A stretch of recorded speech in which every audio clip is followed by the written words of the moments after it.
Welcome to Creative. Today's episode I'm going to be talking to Fergus Drennan. The recording was done in the Ashdown Forest and it's actually quite good. It's obviously situational recordings can be a little bit tricky, but this one I think captures the sort of thing that Fergus does with his foraging work and sort of experimental stuff that he does. And there's some absolutely hilarious stories that he tells in this episode, particularly around about 50 minutes in, where he sort of brings a part of London to a standstill whilst delivering mushrooms. Yes, so it's a brilliant episode, and thanks to Fergus for that. For details on how to contact Fergus, it's all in the show notes as usual. So without further ado, get on with the show.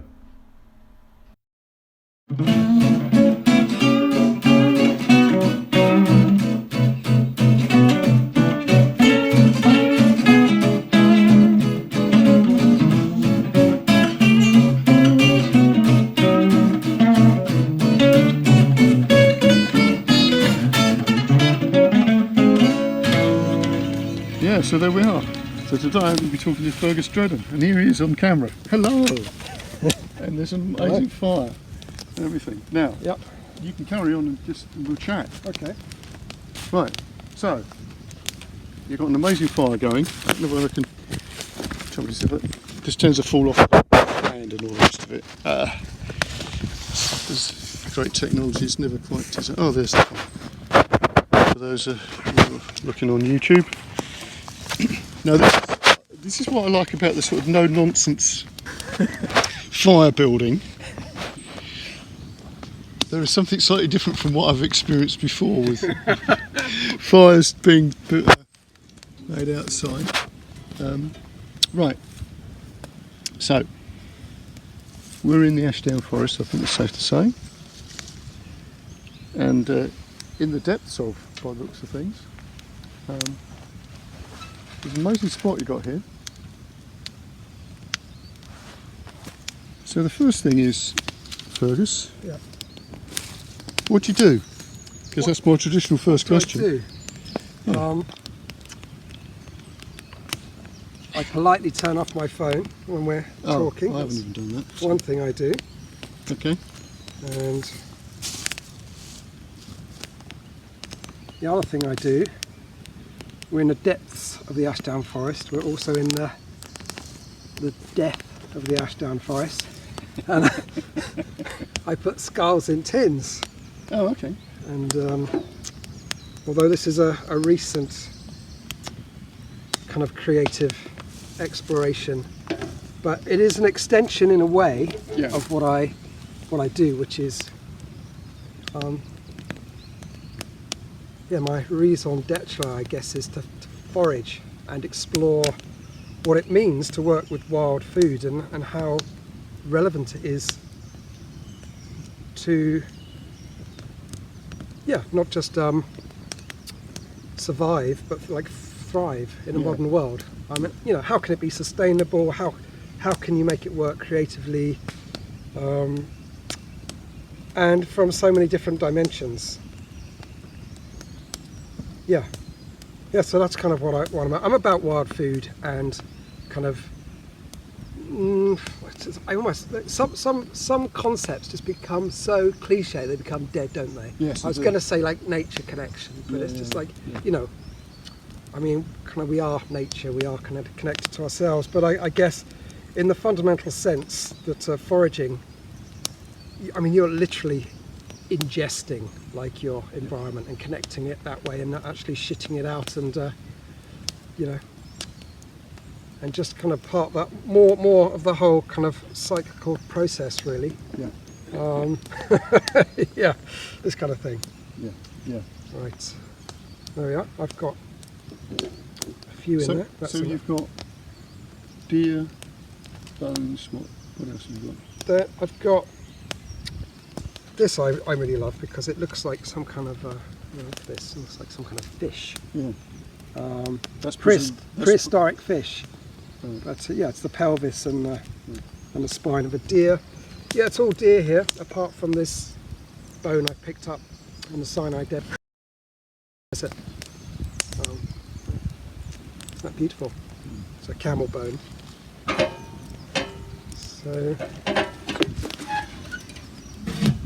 So this is right. So that's going in a tin. That's going in the tin. Which of course you're going to put on the fire. Put on the fire. Oh, I'm going to. Before I do that, Yeah. I'm going to rescue this snail. Oh God, yeah. Yeah. Put that on the fire in this old army ammo tin, and Which I'm assuming you found somewhere. the rusty buckets I found. And what I'm doing now, I was actually doing in these, but I decided to scale up and actually bought this this ammo tin second hand about a month ago. Right. And, so I'll leave that there and sit and be fully engaged. Cool. And when the fire's burnt down to really nice hot embers, even before that, I'll put the tin on to Just move that over there. So, next question is really, how did you get started in all this? Because it's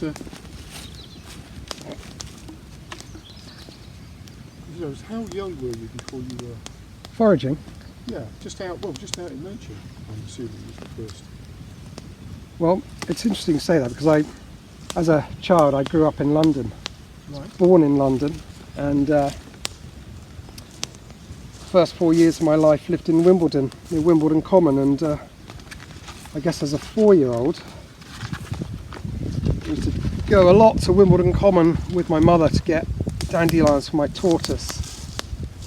And yeah, I mean, even as an adult, in terms of a green open space in London, apart from Hampstead Heath, perhaps, Yeah. you know, Wimbledon Common is one of the biggest expanses of kind of green, and you know, as a 4-year-old, that's your whole world. Yeah. I just thought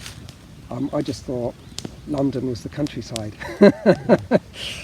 So yeah, I just say that just to show that actually living in London is not incompatible as a young person to be really inspired by the natural world.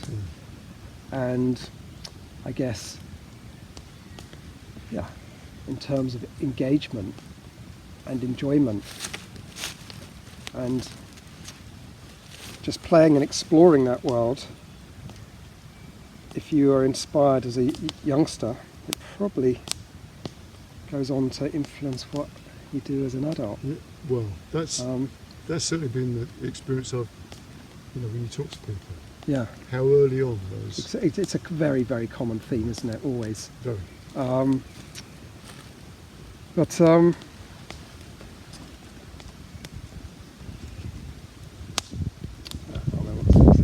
Yeah, as you say, you're collecting dandelions for your tortoise. Oh, yeah, exactly. And so I think from a very early age,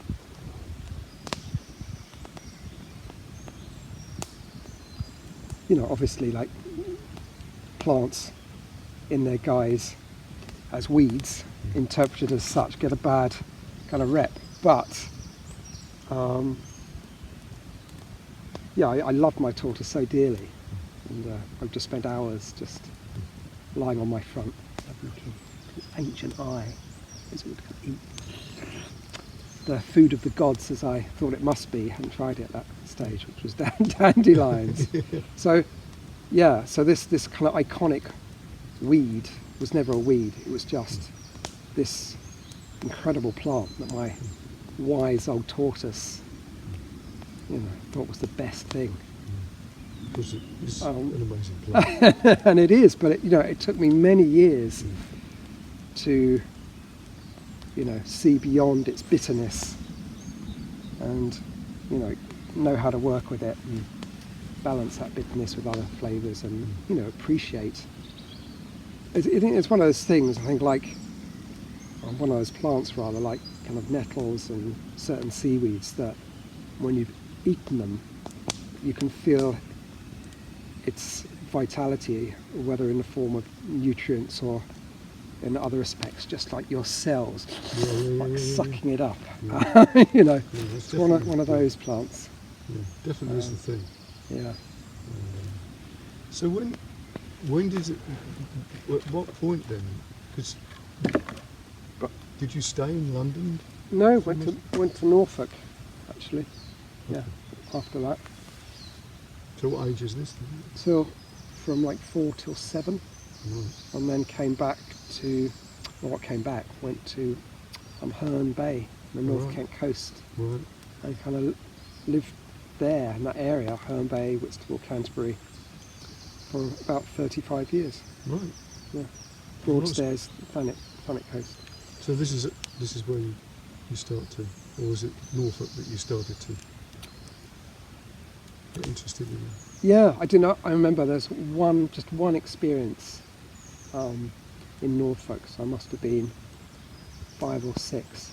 I remember I think they've reissued them or made them, kind of redone them for a more contemporary childhood audience. It's those I Spy books. Yeah. You know those ones? Yeah. But I had the first ones. And, I think it was probably inspired by that. But I do remember we had some little.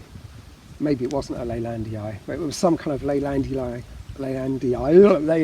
type tree in the garden. I remember putting a sheet under it, and white sheet, and shaking it, and yeah, I think it was probably about 5, because I really can't put into words how spellbound I was in terms of understanding that everything that was crawling around that sheet, for me it was the tree. It was still the tree. Yeah. But the tree suddenly had these incredible dimensions of life. And, you know, it was mind blowing. Yeah. So, yeah. I think that's So- an interesting point, actually, you're saying that, because I know we were talking about ants on the way. Yeah. Because that was one of my fascinations was sort of entomology as a kid, and I used to go down. I lived in Dartford. After I grew up in Cornwall, but we moved to Dartford. And probably the only thing that Dartford had really of any merit was an amazing library. Uh-huh. And I spent most of my Saturdays in the library, and it was tended to be books on insect life or sort of military history or something like that. For the insect life one, there were certain books that really stuck out for me, and I've managed to get them second hand now. You know, Yeah. the books that I would sort of borrow, for weeks on end. And but I think what happened to me was when I got the idea of what an ant's nest was and how big it was, Yeah. but of course you couldn't actually see it. That was mind blowing. And again, it's that, as you said, that thing of there's this other world there, and it is mind blowing. Yeah. Yeah, in a very materialistic way. It's a sense of deep oneness and connection, but you're seeing it like physically and kind of with a child mind, kind of grasping it in a kind of non-verbal way. Yeah. But I and, think that's really a really good point, because I think in actual fact it's that thing of the logical mind can't grasp, the complexity of stuff, and it has to. You have to come at it from another sort of point of view, and children are good at that because they're not encumbered by trying to work out the logic of it. It's just like, wow. Yeah. Yeah, it's really cool. So you've got your I Spy book. My I Spy book, and then that, it's apart from the first time I ever kind of disobeyed my mother. Okay. That's the only memory I have of kind of Norfolk. And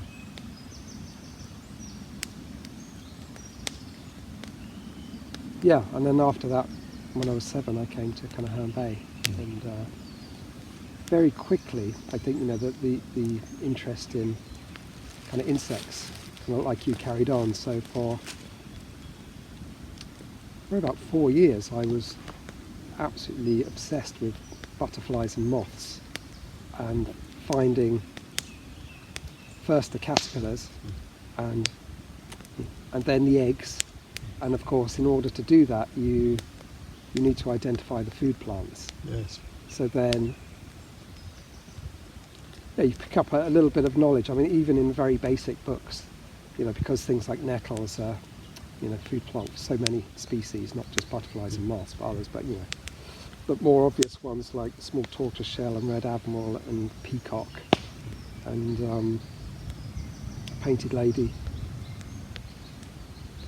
And, you know, those books would say, oh, and some country folk, they boil up the nettles and make a soup or something. So, Yeah. you know, And so you catch it along the way, don't and you? yeah, and I think it's that same principle repeating itself a few years later. So, you know, I had huge respect for a kind of steadfast solidity and kind of wisdom and groundedness of my tortoise, Yeah. which, as far as I was concerned, basically just ate tomatoes and dandelions.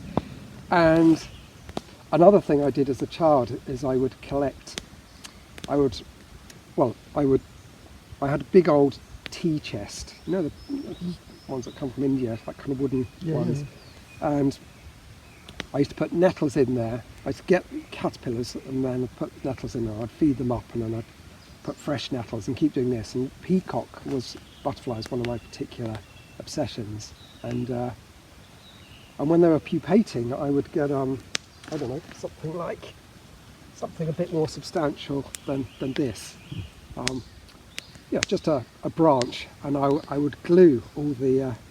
I'd make a little tree of cocoons, and then I'd have it in a pot in my room. And it was a kind of 9 or 10-year-old just seeing over a few weeks them, you know, them going kind of translucent, and then seeing the butterfly develop and then hatching, and you know, it's an incredibly beautiful creature coming out. And well, this beauty is fed by nettles.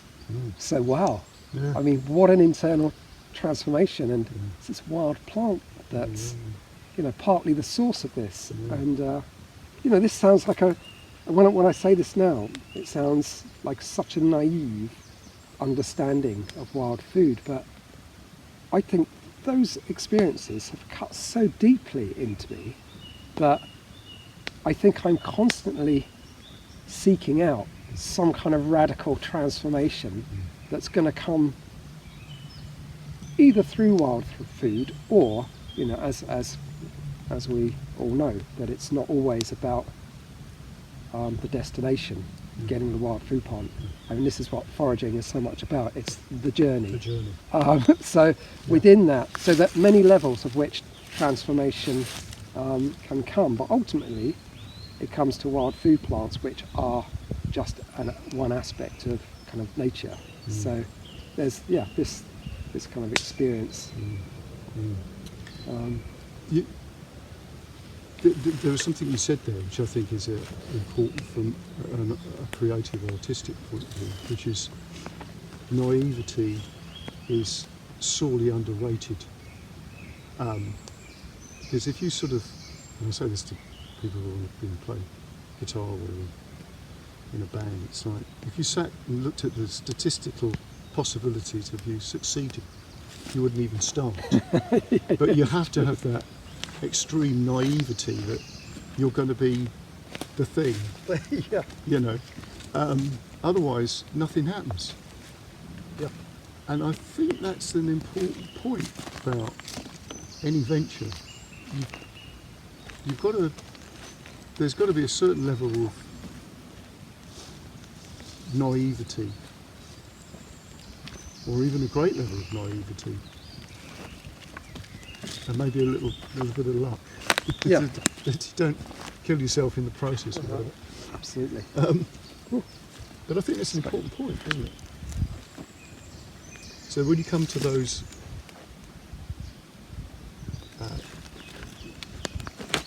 well, let's say it's like an inner knowing of something. Just going to move this a little bit. It often arrives in that sort of way that you think, well, why would I think of something? Reflection. Yeah, it's good. Yeah, smoke. So we've got this awareness of the plants. Is there a sort of a eureka moment? In terms of, Well, you suddenly go like, oh yeah, that's what I'm going to do, or oh yeah, this is the thing, or that moment where something connects up. It might not be. It might be just a gradual thing. in terms of actually kind of basing my life around wild food and this kind of thing. Well,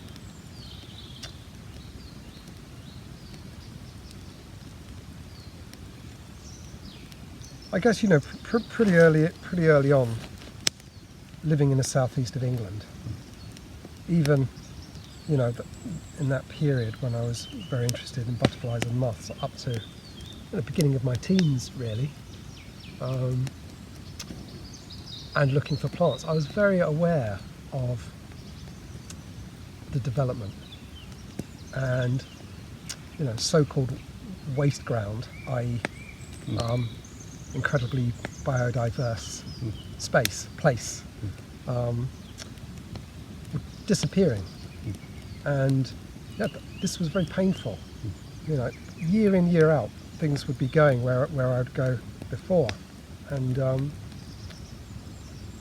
since then it's the pace of that development is just exponential year on year, and it's just tragic. So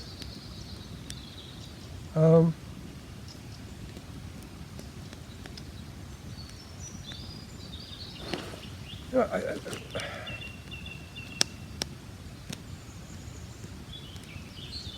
was very disturbed by this, and it really made me question why people, human beings, do what they do. Why? Really, on a deep level, why? Exactly.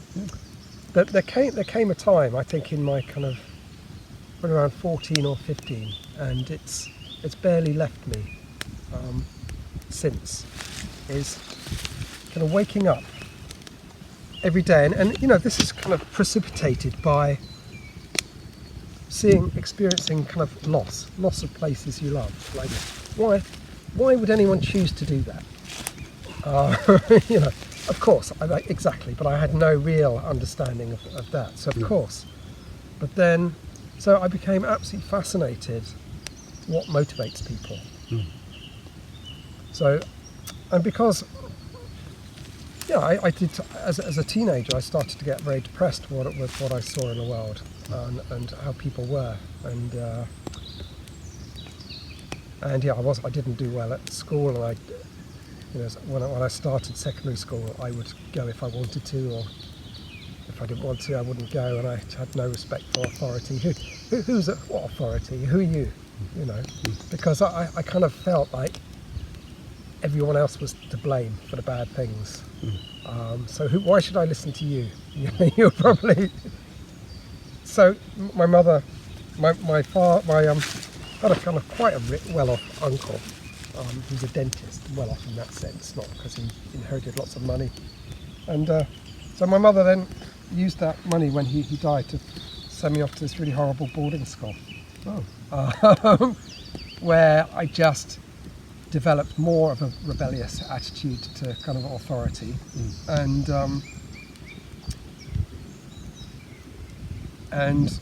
was frustrated by the things that we had to learn. I was increasingly becoming interested in philosophy, which wasn't on our curriculum, psychology, which wasn't on our curriculum,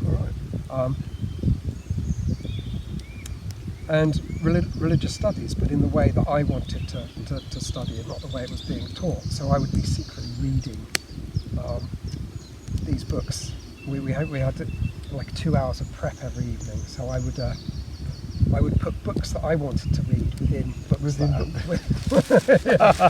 I didn't do very well, but then after that I left there, and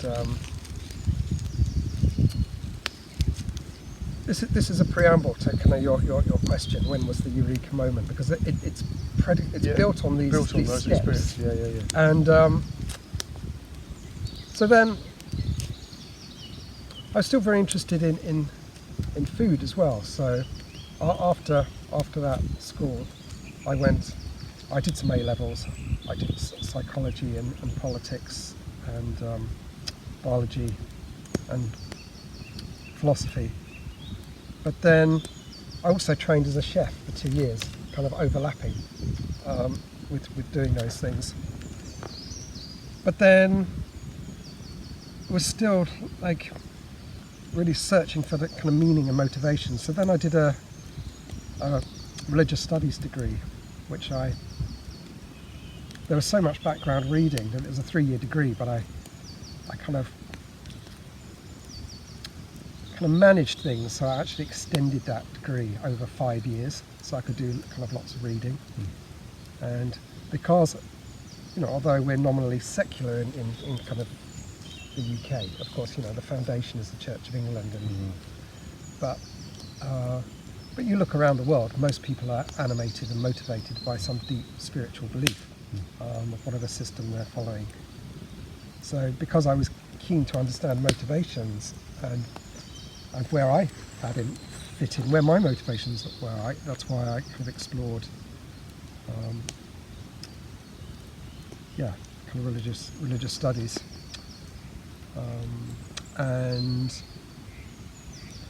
So I left that place, the university I was at in West Wales, also feeling a bit frustrated because it was kind of, it was all theory.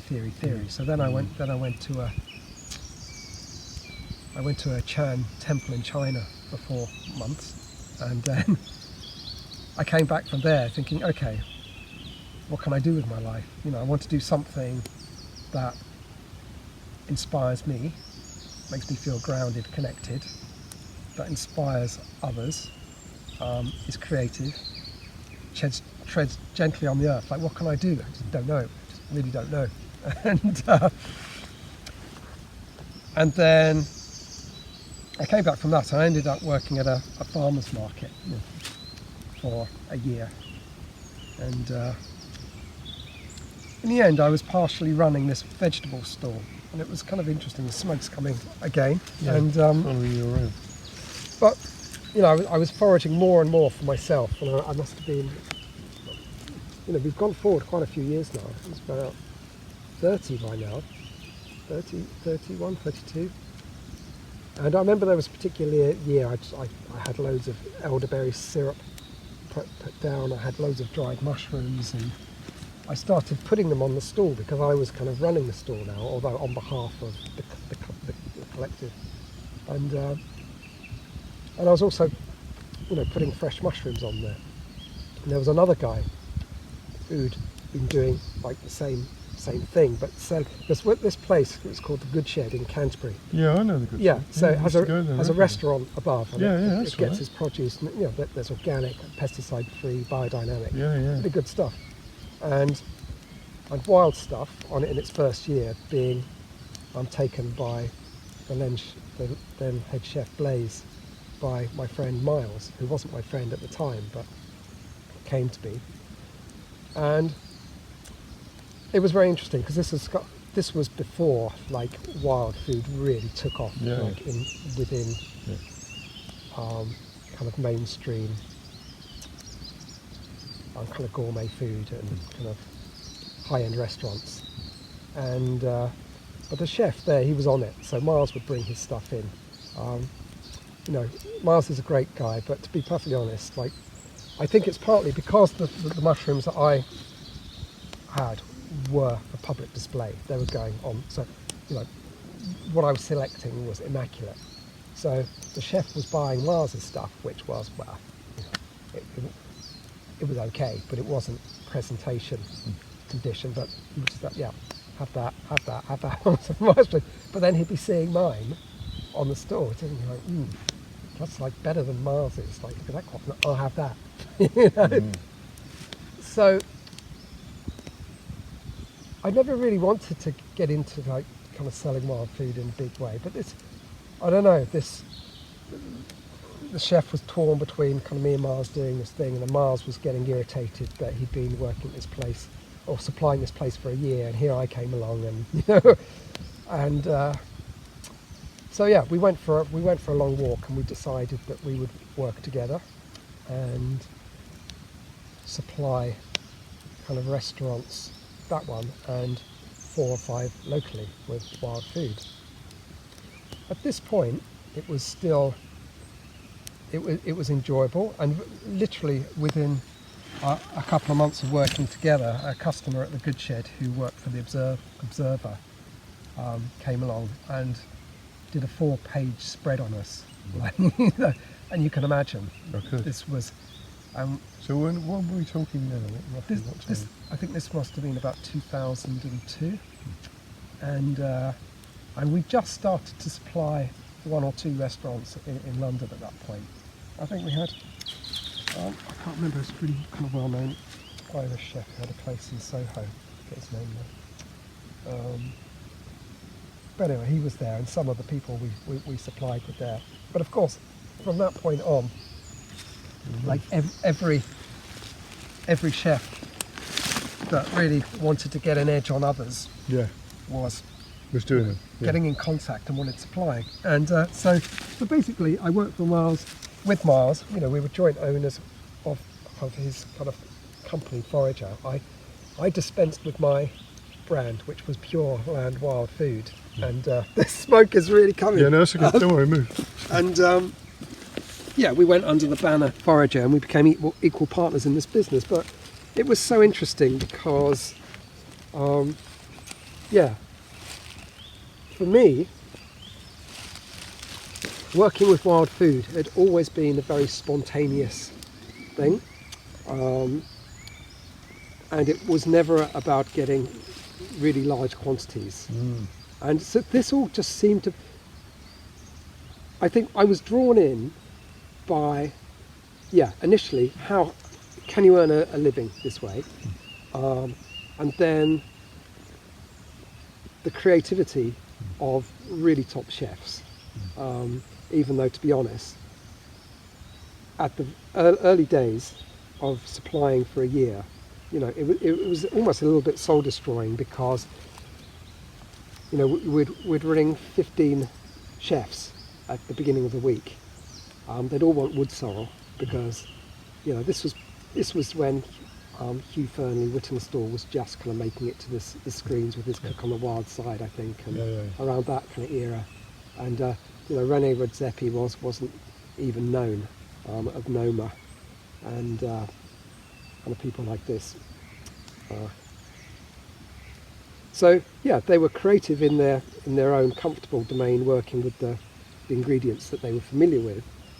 But you know, we would come with a whole range of plants, and with lots of ideas, and would go the next week and they'd be wilting in the fridge, and they just wanted sorrel because it looked good as a garnish. But you know, of course, we knew, because both of us had at this point had been working with wild food in our own diets for at least 10 years, substantially. And I think we were a little bit frustrated that we knew that ingredients could be the centerpiece, like of a meal, both in terms of flavour, nutrition, texture, appearance, not just this like garnish. And also didn't want to be, you know, if 15 chefs want a kilo of wood sorrel, well, basically, you know, Monday, Tuesday, Wednesday, you're going to be on your hands and knees in the woods picking wood sorrel. And the joy for me, for the previous like 10 years, had been, oh yeah, you might just be going out for a cycle, and of course you hadn't planned to go out and get some wild food, but there's some some nice nettles over there, or there's some wild spinach there. I might take some of that home, and it was all very spontaneous and free flowing. And to suddenly go into this kind of commercial way of working wild food, like within a year of that, I was rebelling with every pore, every cell of my body. I'm screaming inside to get out of it. And also, because I very, very quickly saw that there was a massive sustainability issue with this. And I mean, you've got to realise as well, at that point, wild food and menus wasn't that popular. I mean, now when I say this, it sounds like I want to take credit, but actually I'm embarrassed because I think I take some of the blame with my hours of really helping shape the idea that it's... Yeah, because that's a really interesting point, because I know that where do you if you're teaching foraging, and of course it's a tricky one, this, isn't it? Because to be a good forager, it's something that you have to do over a long period of time. You have to be able to watch the seasons and realise where things come up or what they look like in different stages of their life and everything. And particularly obviously things like funguses, it's like, well, where are they today? Where are they this year? They might not be quite where they were before. And you've really got to, there's a sort of a way of thinking. So for a lot of people who come along and do the foraging thing as a course, they probably don't take it up because it's complicated for a lot of people. But there are a lot of other people who start to do that.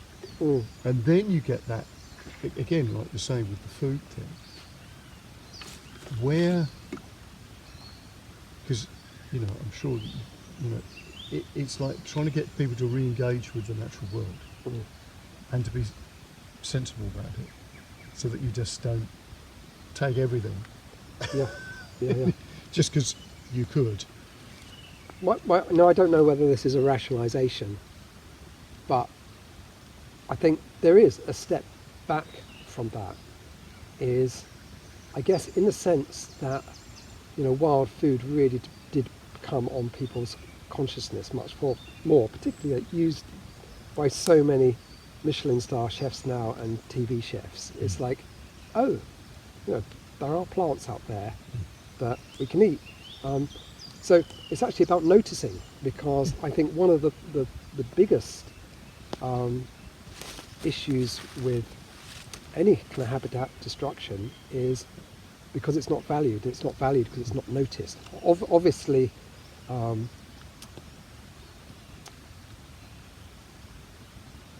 I mean development, but also kind of natural events can kind of destroy kind of habitats. But it is often development and excessive development where, things are only valued for their commercial value, not the kind of living, breathing, sources of vitality that they are in terms of the land, and the plants and animals and everything. But so what did you do at that point then, when you this is a bit of a crisis point. At that crisis I can point, tell. Even talking about it, I can feel my breath is feeling shallow. I'm feeling a tightness. So what was your resolution to this? My resolution, and I love this, is that, so because it was going so well, I was now only working Sunday at this farmer's market. And wherever I go, the smoke. Yeah, well, this seems to be a thing coming with to fires. punish me. It seems to be a thing with fires. That the I know. smoke does follow. what it's actually telling me is it's time to put the tin on the fire. So I'm going to do that. The ammo tin. The ammo tin. I'm just going to do that. Okay. No, so yeah. And I'm going to bring this stool around here. So yeah, one Sunday, and there I was, and this girl came to the stall to buy some vegetables, and she said, "Are you the forager?" And as is often the case when I'm not sure whether it's a good thing to be what it is people are asking, I said, "Well, I'm a forager," knowing quite well, of course, that there were kind of two of us involved with the good shed, Miles and myself. And I said, why do you ask? And she said, "Well, I wonder if you run courses, because if you do," oh no, actually before that, yeah, I think I said this without blinking, looking into her eyes. I don't know if this says good things about me or not. Probably that I'm just some horrible, cold, calculated liar. But I did say yes. I've never run a course in my life. yes. Like, what is it that you're after? Yes. She said, "Well, you know, I'd like to buy." And this was kind of, I think it was in kind of November or something. She said, "I'd like to buy a course place for my boyfriend and myself for Christmas." Right? So this is now 2003, and I said, "Yeah, sure, and we can do that." And it'd be in the spring, and I can't remember what it was. Maybe it was kind of late March or something. But then, yeah, we went out and we gathered plants and we cooked them very simply. We had a delicious meal. And going back to that previous year, one of the things I love about wild food is the radical equality that goes with it, in the sense that it's available to anyone that decides to notice and think about it and engage with it. And you know, why is it that it should just exist in the consciousness of rich people that can afford to go to the Ivy and eat the trendy wild food I've supplied? I'm really not comfortable with that. So to actually see people taken to and meeting the plants, Meeting the plants, you know, and that's a different issue. Meeting the plant and engaging with the plants at a certain level and at a certain depth was of so much more value. So anyway, it went really well, and then various other things happened that I don't really want to go into, but Mars and I split, and yeah, we went our separate ways, and yeah, I didn't look back. I've been running courses ever since. Yeah, he went on expanding the supply of wild food, and yeah, did very well for a while. And yeah, we didn't talk for about 4 years, and but now we're absolutely fine, and we are all of us now belong to. When I say all of us, I mean by that, well, not all, but a very substantial number of people that both supply wild food or run courses around wild food. We belong to an association called the Association of Foragers, and our tagline for that is restoring vital connection. Yeah. And that's kind of what we explore, and of course within that it's looking at, well, I mean, there are maybe sometimes some kind of tensions between those that kind of supply and those that run courses, but at the end of the day it's something that we can explore and we can discuss, and it's very friendly and it's very kind of open and it's very creative, and it's so that we can, particularly, you know, we the UK is pretty mycophobic, you know, we don't like fungi, so so there's often very negative press about foraging, and it often involving fungi. So, you know, within our association, we can kind of talk about this in a more balanced a nuanced way and try to counter some of the really negative press, and by also exploring kind of sustainable practice in our own methods as well. But anyway, that long-winded answer was taking me to that aha moment was when that girl said, "Do you run courses?" That's interesting, isn't it? Because it's almost like when you arrive at that point, it's like, as you said, you went, yes. Because that is, again, a little theme that seems to crop up in a lot of different interviews that I've done with people, where they say yes, and they don't quite know how they're going to accomplish whatever it is. You know, do you do something? Yes. Maybe it's because deep down you know that you're ready to do that, because you've been doing something, and you might have been sort of pondering a number of questions that weirdly that was the answer to. You know, the fact that how do you, instead of it just being you supplying food for the ivy, for rich people to go and eat, for just ordinary people, like you were saying in those books that you had on butterflies, when they and some folk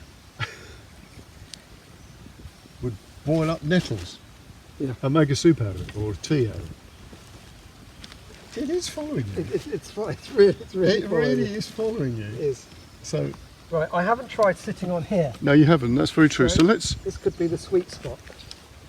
well, we'll just see whether there is some. Not that this actually matters particularly about this, because I don't even know if it's picking you up or not. But as long as you were picking up the. So I wasn't fully aware what you were saying then. I was so aware of the smoke stinging my eyes. Yes. But, Yeah, that's fine.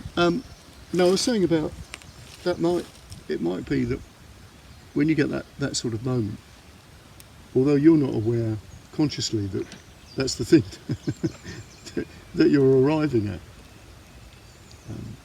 unconsciously you probably are aware that that's. But also, I remember my mother telling me years ago, and I think she was, well, she'd read somewhere, it's like a kind of cliched thing, it was about actors. She was describing it as a kind of cliched thing that actors do. It's like going for an audition, it's like, can you ride a horse? Like, Yes. well, I've got absolutely no idea, that you just say yes. Yes. So, you know, Yes. and then, you know, you discover and you build into the role afterwards. But yeah, as you say, often the question that's asked is one that you're, at some level, that you're ready to meet and grow into. Yeah. Yeah, definitely. Well, it actually sort of ties in a little bit to you're saying about the interest in the psychology or the you know the spiritual practices of people. That sort of motivator thing. In that the questions. How can I frame this? This sort of saying yes to something because it's, why was that question asked of you? It might be a case that was there because you're ready for it, in a nutshell, I think. One of the things you didn't sort of say was how you felt confident about foraging fungi, because they are tricky. I think a lot of people, we're in this country very disconnected with mushrooms. Whereas if you lived in Europe, you're probably not so much on them, I would say. I don't know whether I'm accurate on that. It seems to be that a lot of European cultures have got more of a thing going on with funguses. How did you build that sort of confidence that you could? First of all, I'm gathering that you must have learned a lot of that on your own. Because it didn't seem to be an awful lot out there about what to pick. And Yeah, in terms of fungi. Do you know, I was completely lost. I know what you were saying. I was lost in images of, and thinking about the symbolism, without wanting to kind of over-personalise the symbolism. I mean, this is just going back a step to my very last London delivery, which was at the Ivy, and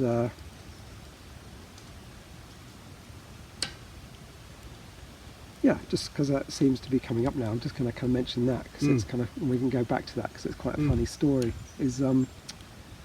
Yeah, I remember, and yeah, we supplied fungi as well. So we'll come back to that because it's not so hard with a bit of systematic kind of skill to pick a few.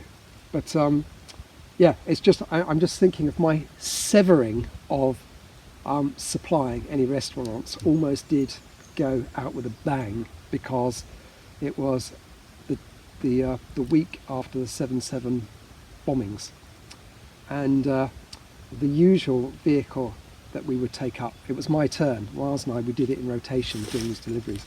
It was my turn to do the delivery, but our normal little van didn't work, so I had to use his car, which was kind of falling apart. The exhaust was falling off, and as I was going, it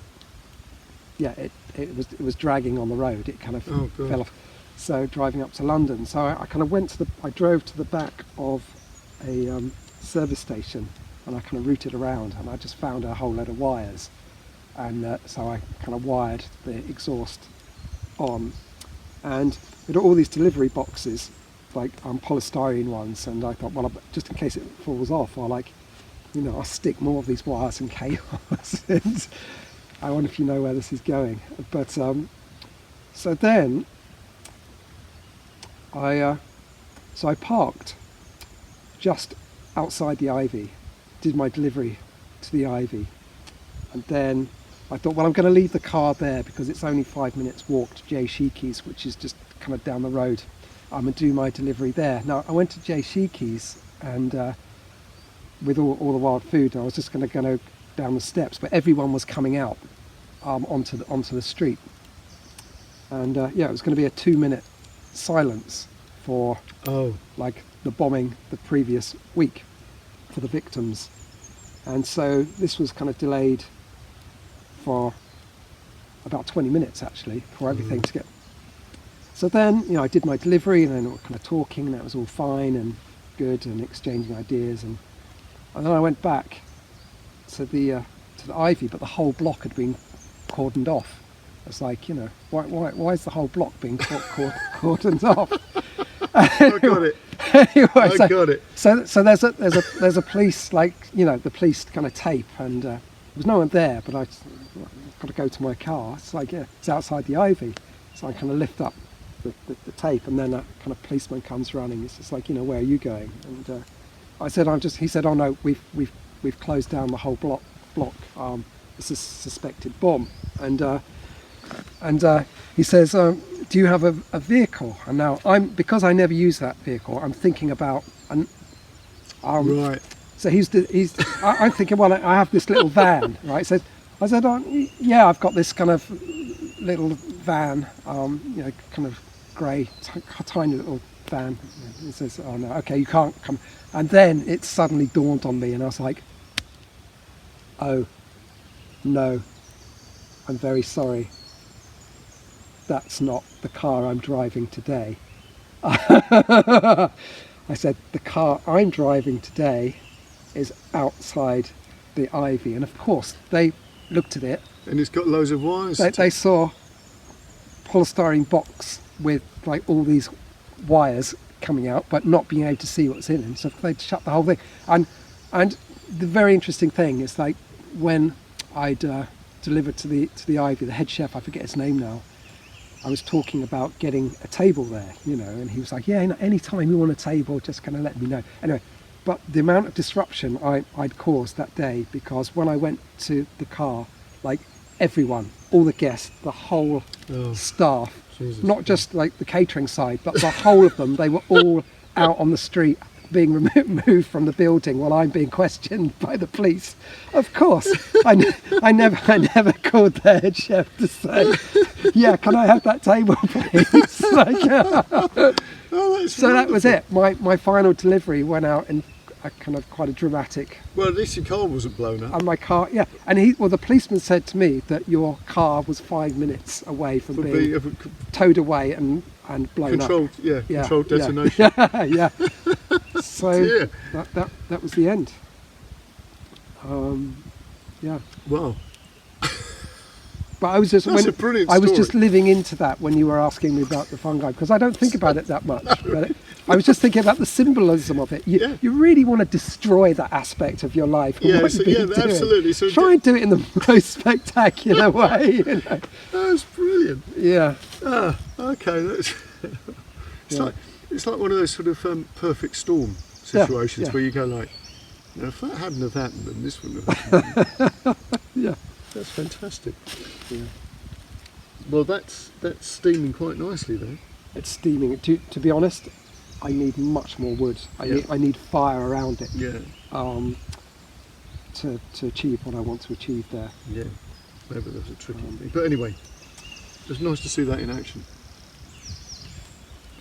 So, the courses, because obviously. Well, you were asking about fungi. Yes, I was. Beg your pardon. Yeah. Yes. Take you back to the fungi. So that is interesting in itself because, although, I mean, I trained as a chef for a couple of years when I was from kind of 19 to about 21,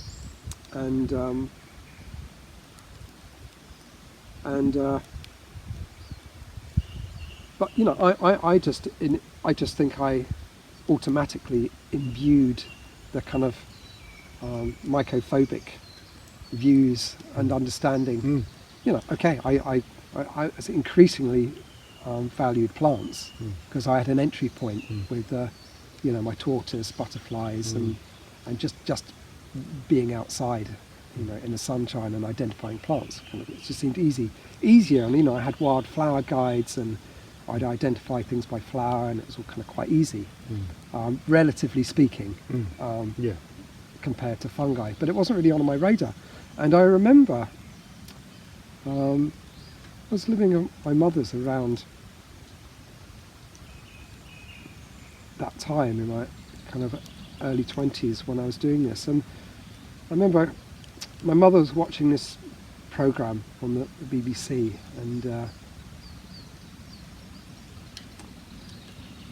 and there were people out looking for fungi in this country, and ducking under branches, and really excited about fungi. And this is the bizarre thing. And my reaction was really angry. I was like, excuse the swearing. I was like, I didn't say this to her, but inside I was like, what the fuck is wrong with these people? Why are they getting so excited about fungi? To this day, this kind of reaction, I find there's a lot of anger there. It's like, maybe it was like, it was I so needed that myself. But anyway, this was going back a year before. But then, I started training as a chef for a year, and I remember walking one day just in the woods, and it was around Rough Common, just outside Canterbury. I'm not far from the Good Shed, actually, and it's found me again, the smoke. Do you want And it was a most amazing year for porcini, or Boleta sedulus, or penny buns, as they're commonly called in English. And there were so many that, apart from last year, which is what?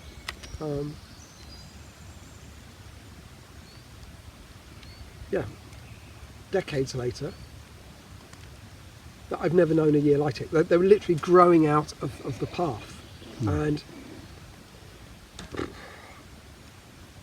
normally in that situation, like, people would be picking them, although perhaps I would say, even then, like, the knowledge wasn't there for perhaps people to do that so much. Of course there were some people that knew, but there was just so many of them.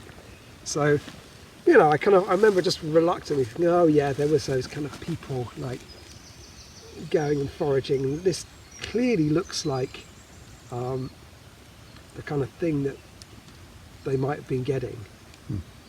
And you know, I had become kind of vaguely aware. No doubt in one of my books, I had one on that mentioned mushrooms in passing. But anyway, I decided to take this back, and I went out and I bought a book that day, which was Roger Phillips' Mushrooms. Yeah. And wherever I go, this flower is it's after me. absolutely amazing. It doesn't seem to be after you. No, it doesn't. But maybe okay, it's your low down. I don't know what it is. I'm gonna learn from you, and I'm gonna lie down here. I think this is going to be the answer. Yeah, probably. And, We'll stick like this, here. as long as we get the signals. That's it. Right. And We'll just have I think maybe the fire just wants to be on camera, so we'll just keep the tin. so I remember moving. I cooked these Boletus edulis, and then and I identified them in the book, and I was pretty sure of my identification, and I was just completely won over by the flavour. I was like, okay, like now I totally get it. Like that's why, you know. I think my anger had probably been, apart from some deep level that it was, I knew that, my future self knew that this is what I was going to do, and like, hurry up, you're not doing it, bloody get on with it. Well, there is something in that. But also, that, I forgot what I was going to say now, but yeah, that's it. You say there's something in that. Yeah. I think there is something in that, because from my own experience, I was talking to a drummer friend of mine, because we were doing a series of podcasts on like fundamentals of playing an instrument in a band. Like sweep away all the fancy stuff. What is it that you have to know? And this guy is a really well-known drummer. I've interviewed him before, and I said to him, what got you involved in playing the drums? Expecting, a particular answer. And he said, anger management. And it was like, okay. I didn't expect this at all. And it was his sort of perspective is about the feeling. And then in this particular interview, we got into this thing about playing reggae.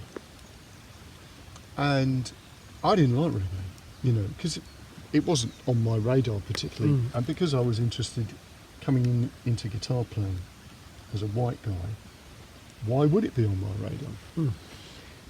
And it sort of irritated me until I started playing it. And I could just do it.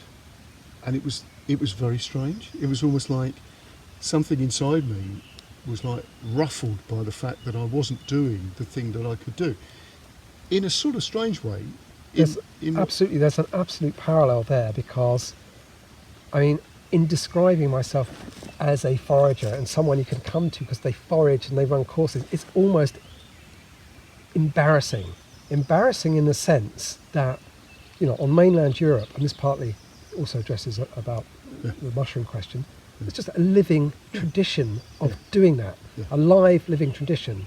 It's the reggae of wild food. It exists out there in, going on. And you don't have to brand yourself as a forager. You're just getting on with your life. And so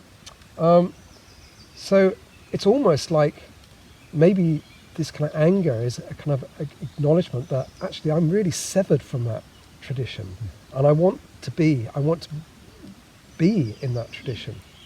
I want to understand that tradition, and I wish, it was something that I'd learnt in the culture that I was brought up in from the very beginning. But I think you've hit on a point that's even deeper than what I was saying, actually. In that, if you go back to this sort of analogy about reggae, or a style of music that's in the roots of a culture.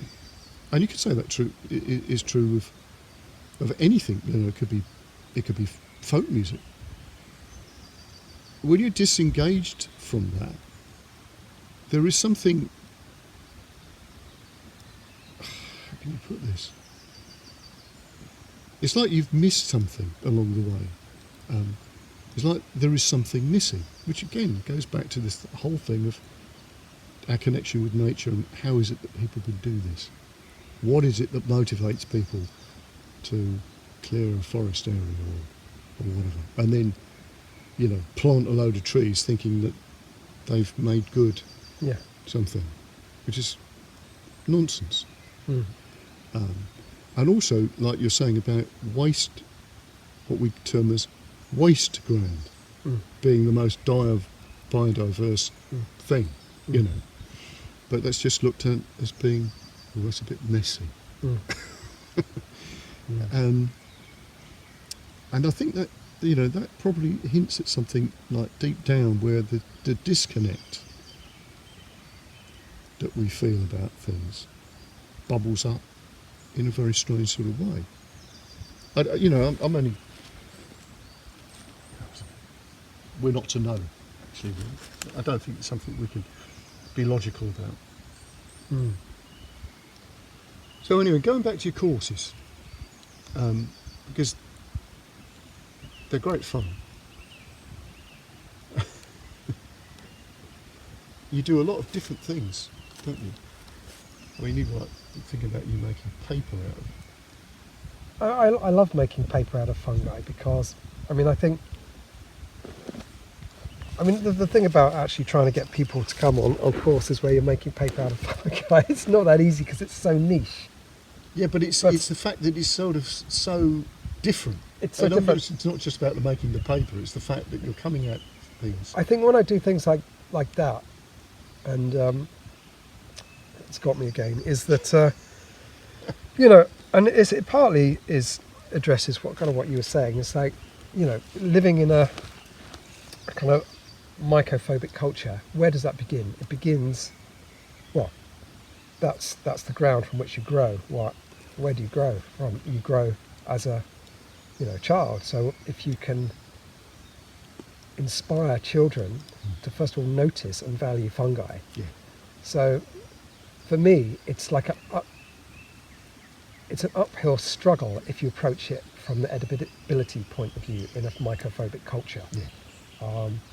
A typical example is I was recceing for a course in London a couple of years ago, and there were some parasol mushrooms, and there was a little boy with his mother, and they were coming towards me, and I was walking down the path. It was in a very public park, and you could see he saw these mushrooms, and his face kind of lit up. He was kind of excited and interested, and he was kind of moving towards them, and she kind of jerked his arm and said, "Keep away, like they're poisonous."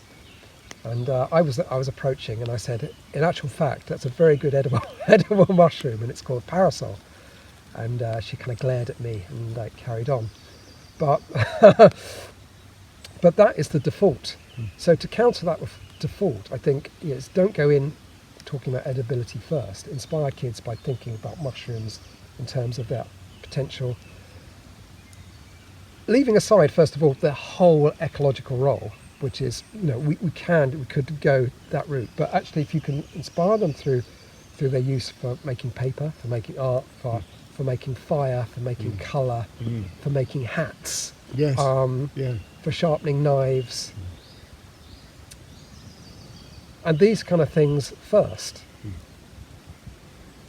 then I think you've got more of a fighting chance of getting them to think about them as potential food, and then looking deeply into how they can nourish you, but their fundamental role in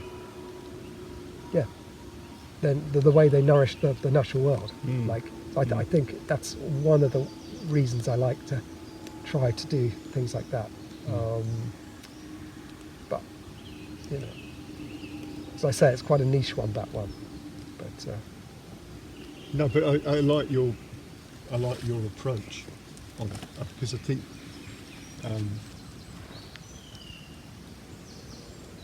it's, you could, I don't know if there are people out there who do mycology like this, but it could be very boring. Because it could be, couldn't it? Yeah. If you do it from the point of view of like, well, with the classification crib and you know this, and it can get very sort of studious. And again, direct comparison with music, you know, to be quite frank, and something actually gets lost in that. Whereas, of course, like you're saying with kids, your own experience of getting dandelions for your tortoise, it's an adventure, and then it's a sort of a mystery, and he's like the sort of Yoda. He knows what's good for him, type of thing. Yeah. And I think children, that sort of way of exploring, well, a lot of things, it's completely the reverse of how it's, how things are normally taught. Yeah. But I think that's the thing, actually, that, you know, deep down we're still kids, aren't we? The unconscious still wants to play. You know, he wants to. Yeah, it's also, I think, in trying to inspire our kids does encourage you to be more playful. Yeah. So, for example, there's a funny story. I think I'm quite known within like the small kind of foraging community for coming up with this idea of using jelly ear fungus in a particular way. And this goes back, 15 years or so now, when I was doing one of like the first kind of workshops I'd been asked to do for kids, and like jelly ear mushrooms, you know, they grow all year round, predominantly on elder, and but you know, sometimes after rain, because they might have dried when it's conditions aren't right, they can, you know, absorb lots of water and look really fresh, and be loads of them on a fallen elder or something. And so I was with this group of kids, and we'd just gone into the woods, and I'd no training kind of working with kids at this point, and you know, it's one of the few mushrooms that, I mean, there's caveats to everything, but you can eat raw. So there's a lovely load on a branch. So the first thing, I introduce myself with the kids. We go into the woods, like there they all are. I just start eating them raw, like some kind of madman, and thinking they're gonna just embrace this and love it, and they're kind of recoiling in horror, like, you know, what are we doing with this, you know, this lunatic, you know. So of course that was it. Like the rest of that, whatever, I forget the rest of the workshop. Other than I don't think I'd lost them at that point. Anyway, so 2 weeks later, I was doing a similar thing with another group of kids, and I went to the same woodland, and I thought, okay, that went really badly last time, but this is a really good way in to introduce some fungi, because they're very common, and so I decided to. I got some fresh, and then I just prior to the course, a week prior to the course, just left them on a tea towel in the house, and then they just kind of dry. And then half of them I rehydrated in Ribena, and half in concentrated orange juice. And that's the other thing, like working with wild food, is that you're not lumbered or in the straitjacket of all these rules of classical French cookery or whatever. You can break the rules, you can play with it, which is what I love. But anyway, this needed a new approach, because I was determined not to cause such a fiasco. So then I froze them, and then I dipped them in melted chocolate, and so we're outside the woods, and I'm kind of introducing things, and I said a bit about the kind of role of fungi, and you know, how they can be on trees, and these were kids kind of between about kind of 8 and kind of 11, and I said, there's these amazing fungi here, and they're chocolate fungi. Chocolate fungi. Now, I said, so we're going to eat these chocolate fungi, and we're going to try and find them, you know. So I said, but I'd made them in such a way that these were like dipped, and so they've really looked like ear shapes, like jelly ear. It used to be called, and still are in the older books, Jew's ear, but jelly ear.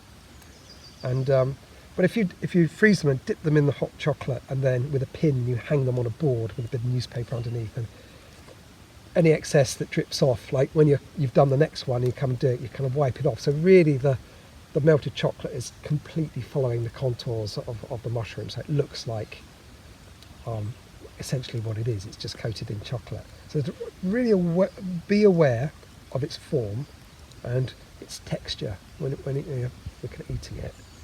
And let's see if we can find some. You know, I'm not going to say where they are. Could be on the ground, could be in a tree, you know, could be.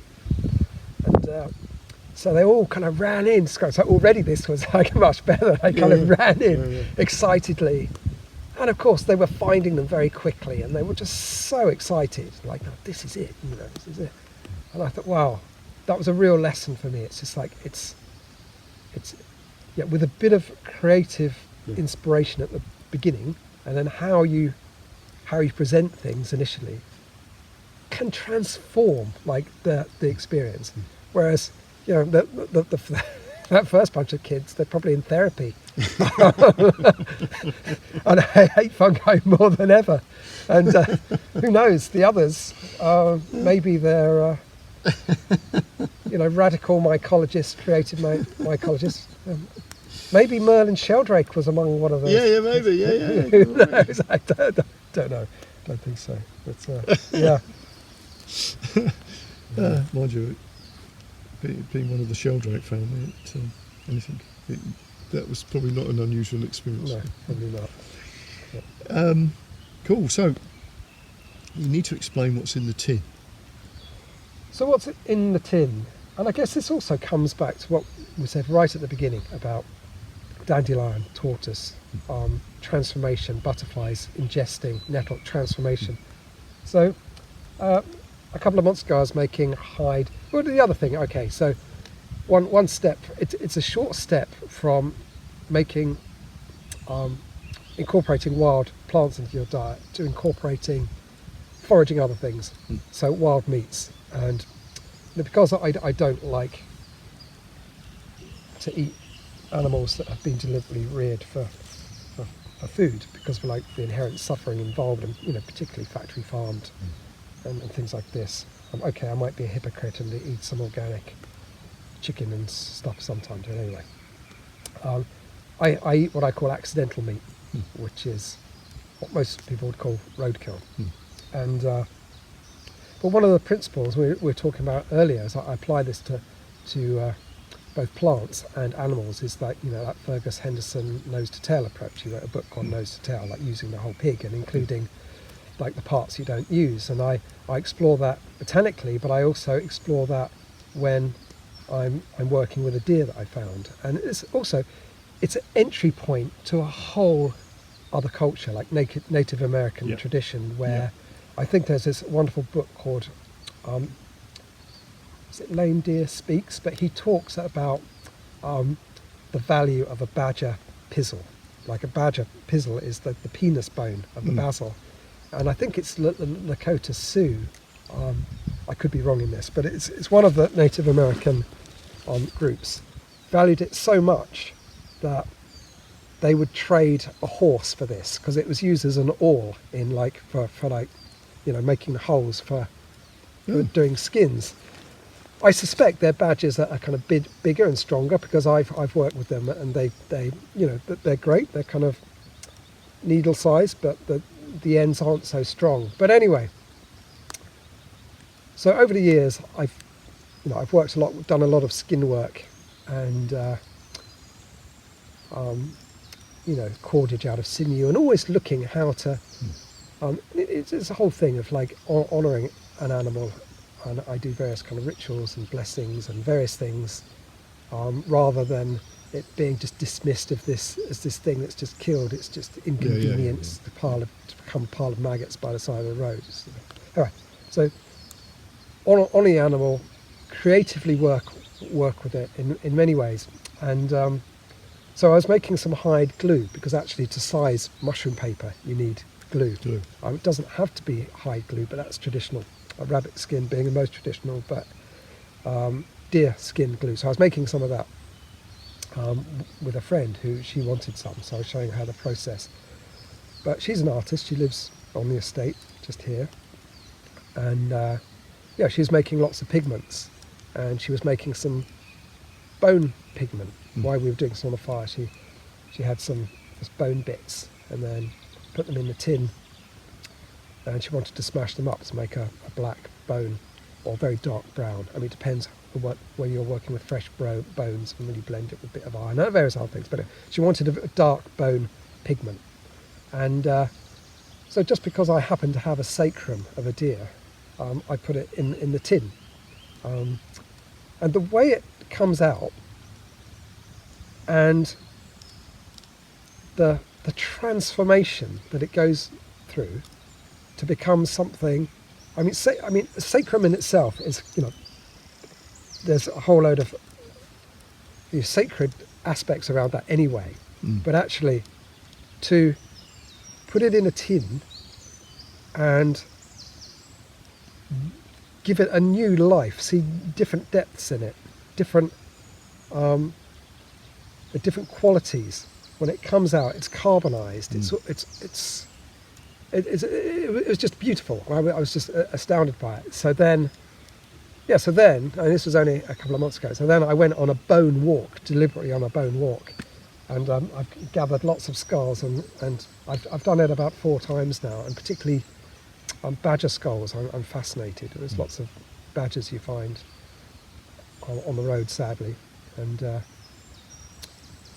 yeah, and particularly the way the jaw is made in a badger is that it actually, the bone locks in, like the lower jaw locks into the upper jaw. It's not like in a deer or something, you burn the bone in the skull in there, like the sinew and cartilage would get destroyed, so you'd just have the lower jaw. But you can carbonise the bone in there, as if you're making charcoal, and it will still articulate and the mouth open, and they're just beautiful works of art. Yeah. So basically, I'm exploring that and themes around transformation, So okay, here's the skull. There it is. It's on. It's because I find them in the woods. It's in the woods. Over time, it's going to break down. It's going to recycle back into the earth. It's going to become the trees. It's going to become the fungi. But there's a more immediate sense in which you have this powerful remnant of a beautiful life, like the deer, and all it's been, all it's lived through, all it's seen, and it's there. And you can take it and you can just go through this further transformation, unexpected transformation, conscious transformation work with it that would never have happened naturally. So it's these kind of things that I'm exploring.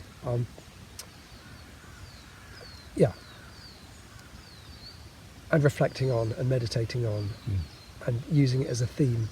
That's interesting, because myself. this is tying back into your interests, Yeah. philosophy and all the rest of it. Yeah. Yeah, it's good. So that's kind of what I'm doing. Yeah, that sounds amazing. But it's more quiet, reflective work. Yeah. It's an ongoing. It's a very new thing, so it's not something I kind of talk about in terms of. But that's the general outward aspect of what's going on there. Yeah. No, that sounds amazing. I've seen this done, obviously, for making like tinder cloth and stuff like that. Yeah, tinder cloth and charcoal in the same way, just burning without oxygen. Yeah, and it's interesting that it's done in a tin, because it's obviously making charcoal is quite a complex thing if you do it the traditional route. Yeah. Saying that, I think Ben Law uses a big metal thing, isn't it? Like a massive drum or something. Oh, to make. Yeah, charcoal. Yeah. I mean, that's the traditional way in these huge things. Yeah, it's cool. Well, that was brilliant. Very enjoyable. chat. Yeah. Lovely surroundings. It's a beautiful location. It is. It's wonderful. Place. Oh, and with that, I think that might mean it's ready. yes, Oh, I think so. cooked. We're cooked. It's cooked. Well, thanks ever so much, Fergus. That's a pleasure. Right, okay. So this is just an extra add-on to what we do. So you're just going to open this up, and you're going to talk about your radio show. Yeah. So Well, let's get this a little bit better than this. Let's sort of flip this around, which I can't do now because I'm recording this way. But anyway, so this might not be done because normally I have big flames around it. Yeah. But we'll see. But when for various reasons, I don't kind of like self motion too much, and I tried kind of with Instagram, you know, and I've kind of really fallen away from it. And it is quite useful, but anyway. So about a month ago, the first skull that I did in a tin, I thought, oh well, I might as well just do something on Instagram because I'm in my room. I'm just about to open this tin, and just to let people know I'm still alive. And it was this one actually. Oh right. So there I was, and I was just saying, well, you know, I've got this, and there's something in this tin, and it's been on a fire, and you know what it is. And it turned out to be, like, it was not to do with, I mean, basically I only posted about wild food on this, and but it had the most views of anything I've ever posted. I can imagine, yeah. And the day after, a lady called Simone, she got in touch, and she said, oh, I saw your thing about opening the tin, and like, you know, I like the way you described it. It was like really interesting. And so we're starting I'm launching a new radio program called Wild Heart Radio. Oh, okay. So Forest Road Radio, Wild Heart Radio, and would you like to contribute a piece? And in the end, now I'm doing my own show every 2 weeks. Oh, wonderful. At 2 o'clock on Sunday, and basically broadly around kind of wild food, kind of nature connection, interviewing people, and that's it. But it came about from opening a tin. From opening a tin, which I'm struggling to do now because it's so. I don't want to. You don't want to burn your. Oh. Oh. Oh. All right. Okay. No, they're not quite done. See, they're half done. But that looks what? interesting. That looks fascinating. The half done appearance is actually wow. really interesting. That is, isn't it? Look at that. It looks like sort of leather. It does. Amazing. So there we are. Usually they're completely black, but anyway. Well, that's. I actually like those. Well, there we go. Half and half. And I like the way they announced their arrival by falling over. I'll just.